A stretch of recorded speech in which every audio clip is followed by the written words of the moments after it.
నక్షత్ర చాలా టెన్షన్ పడుతూ ఉంటుంది. ఎందుకంటే హనీమూన్ ఓకే అని చెప్పేసి అనుకుంటారు కదా. హనీమూన్కి వెళ్ళడానికి లగేజ్ సర్దుతూ ఉంటుంది మీరా. ఇప్పుడు హనీమూన్ని వెళ్ళకుండా ఎవరు కాపాడేది అని అనుకుంటుండగా ఈలోపు హాస్పిటల్ నుంచి అపూర్వ వస్తుంది. అమ్మ వచ్చిందంటే హనీమూన్ ప్లాన్ని ఎలాగైనా ఇక ఫెయిల్ చేస్తుంది కదా అని చెప్పేసి ఈ విధంగా అనుకుంటుంది. వెంటనే పిలుస్తూ ఉంటాడు ఇక్కడ చెర్రీ. ఆమె నక్షత్ర నక్షత్ర అని చెప్పేసి పిలుస్తుండగా డోర్ లాక్ ఓపెన్ చేస్తుంది. ఏంటి?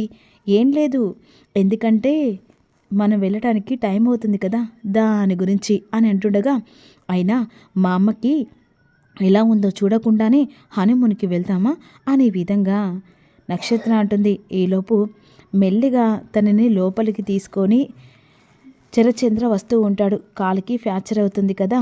అప్పుడు డాక్టర్ 1 మంత్ ఎలాగైనా రెస్ట్ తీసుకోమని చెప్తాడు. సరే అని చెప్పేసి వెంటనే అమ్మ నక్షత్ర అమ్మ లోపలి తీసుకెళ్ళు. సరే డాడీ అని చెప్పేసి నక్షత్ర అపూర్వను లోపలి తీసుకెళ్తుంది. ఇక నక్షత్ర బెడ్ మీద పడుకోబెట్టిన తర్వాత ఇక అరే చెది అన్నీ ప్యాక్ చేసి పెట్టండిరా అని అంటుండగా, సరే అమ్మా, అయినా ఇప్పుడు మర్చిపోయాను కదా, వీళ్ళు హనీమూన్కి వెళ్తామని చెప్పేసి అనుకున్నారు కదా, ఓ మర్చిపోయాను అనే విధంగా అంటుండగా, అన్నీ సర్దావు కదా. సర్దానన్నయ్యా, అన్నీ రెడీగా ఉన్నాయి. సర్లేరా, ఇక నువ్వు కూడా అంత లగేజ్ ప్యాక్ చేసుకున్నావా? చేసుకున్నాను మావయ్య అని చెప్పేసి చెర్రీ అంటాడు. ఈలోపు నక్షత్ర కంగారు పడుతుండగా, ఏంటి బేబీ, ఎందుకలా కంగారు పడుతున్నావు? ఏంటా అసలు ఏం జరిగిందో తెలుసా అనే విధంగా జరిగిన విషయం చెప్తూ ఉంటుండే. ఇక మరోవైపు ఇక్కడ ఎలాగైనా హనీమూన్ని వెళ్లకుండా ఆప్ చేయడానికి నక్షత్ర కంగారు పడుతుంది. ఇక హనీమూన్కి వెళ్తే అప్పుడు నా జీవితం ఎలా? అసలే నాకు ఏం చేయాలో అర్థం కావట్లేదు మమ్మీ. నువ్వు ఏం చేస్తావు నాకు తెలియదు. ఈ హనీమూన్కి వెళ్ళకుండా నువ్వే ప్లాన్ చేయాలి. ఈ గోరంట వేసిన ప్లాను ఈరోజు నీ ప్రాణానికి తెగించేదాకా వచ్చింది. అసలు గోరంటని ఏం చేయాలంటే, ఇదేంటమ్మాయి ఉరిమి ఉరిమి ఉమ్మలం నా మీద పడ్డట్టు నన్ను అంటున్నారేంటి అనే విధంగా గోరంట అంటుంది. సరే బేబీ, నువ్వు హనీమూన్కి వెళ్ళకుండా నేను బావతో మాట్లాడదలే అని అంటుండగా, లేదు మమ్మీ, ఆల్రెడీ అత్తయ్య లగేజ్ అంతా సర్ది పెట్టింది, ఏం చేయాలో అర్థం కావట్లేదు మామ్ అని చెప్పేసి అంటుంది. సరే నేను బావతో మాట్లాడతలే అనే విధంగా అంటుంది.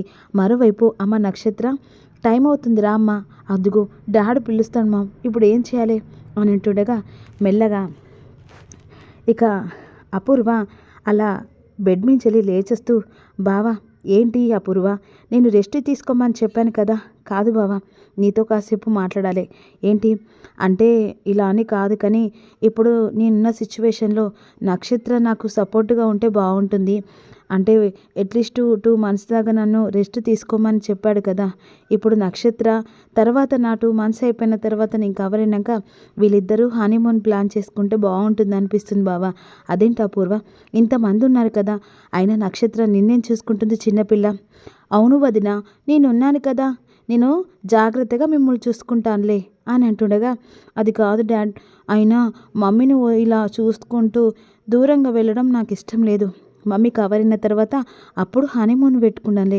ఏం చెర్రీ, ఏమంటావు అని అంటుండగా, నాకు తెలుసు మీరిద్దరూ తల్లి బిడ్డలు కలిసి ఈ ప్లాన్ చేశారని నాకు తెలుసు అని చెర్రీ అనుకుంటూ ఉంటాడు.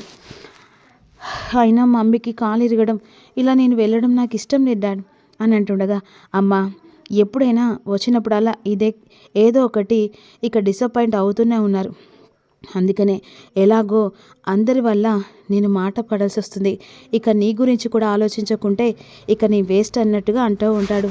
ఈలోపు అవన్నీ పక్కనే పెట్టు, చెర్రీ లగేజ్ తీసుకుంటా అన్న తర్వాత, సరే మామయ్య అని చెప్పేసి వెంటనే చెర్రీ సంతోషంతో వెళ్ళి లగేజ్ టికెట్గా తీసుకొస్తాడు. అమ్మ ఫ్లైట్కు టైం అవుతుంది, ఇక మీరు బయలుదేరండి. అది కాదు డాడ్, చెప్పాను కదా వాడిని ఇక బాధ పెట్టాను, ఇక నా పరువు కూడా తీసుకోలేను అని అంటుండగా, ఇక బావా అపూర్వ నేను చూసుకునడానికి నా చెల్లెలు మీరా ఉంది కదా. అవును వదిన, నేను చూసుకుంటానులే, వీళ్ళిద్దరు వెళ్ళిరాండి, ఈ ఇంటికి కూడా వారసుడు రావాలని నీకు నాకు అనిపించట్లేదా అని మీరా అంటుంది. ఇప్పుడు ఏం చేయలేదు సారీ బేబీ అని అంటుంది. ఈలోపు ఇద్దరు కలిసి కారులో వెళ్తుండగా, నాకు తెలుసు నువ్వు ప్లాన్ ప్రకారం ఇదంతా చెడగొట్టాలనుకున్నావు, ఇక ఇప్పుడు మామయ్య స్వయంగా మన ఇద్దరిని హనీమూన్కి పంపిస్తున్నాడు. అయినా హనీమూన్కి వెళ్ళంగానే సరిపోయిందా? నువ్వు నాకంటే ఇష్టం లేదు. సరేలే, ఎలా అయితేంది, ఇప్పుడు హనీమూన్కి అయితే బయలుదేరాను కదా, ఆ తర్వాత నువ్వే నా బుట్టలో పడతలే బేబీ అని ఈ విధంగా అనుకుంటాడు. ఇక మరోవైపు అమ్మ భూమి నీతో మాట్లాడే పని ఉందమ్మా అని చెప్పేసి ఈ విధంగా అంటుండగా, ఏంటత్తయ్య?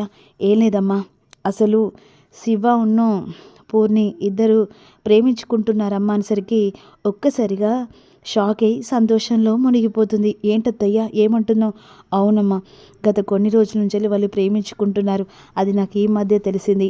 ఇప్పుడు బయటికి పంపించడం కారణం కూడా అదొకటి సులువైంది. ఎందుకంటే ఈ విషయం వాడికి తెలిసింది.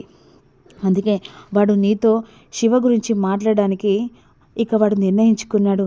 అంటే ఇప్పుడు శివను పూర్ణి ఒకటయ్యారన్నమాట. చాలా సంతోషంగా ఉంది అత్తయ్య.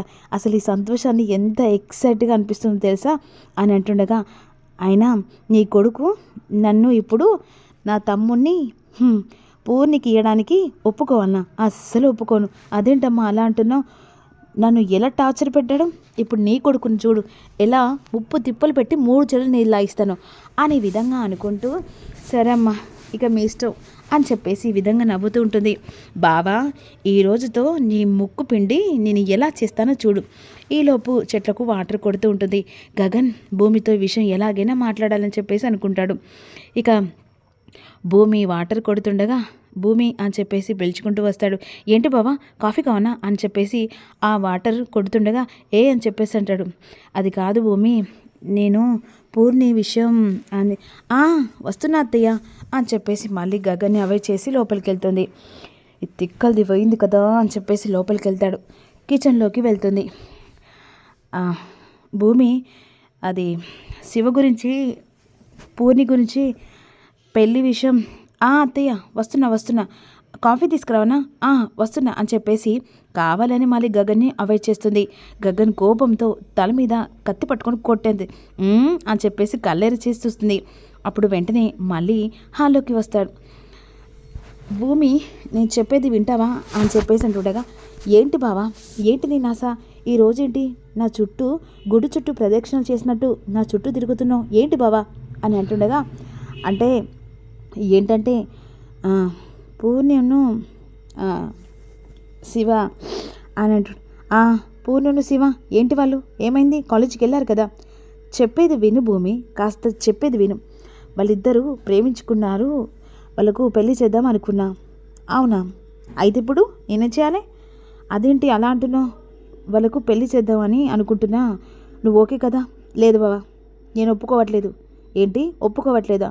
అవును. నన్ను ఎలా టార్చర్ పెట్టావు? ఒకవేళ ఇప్పుడు ఈ టార్చర్ కింద నా తమ్ముణ్ణి ఈ ఇంటి అల్లుని చేసుకొని ఆ తర్వాత పూర్ణి నా తమ్ముని టార్చర్ పెడితే అమ్మో, అందుకనే ఈ పెళ్ళికి ఒప్పుకోను. ఏంటి ఒప్పుకోవా? అవును బావా, ఒప్పుకోను.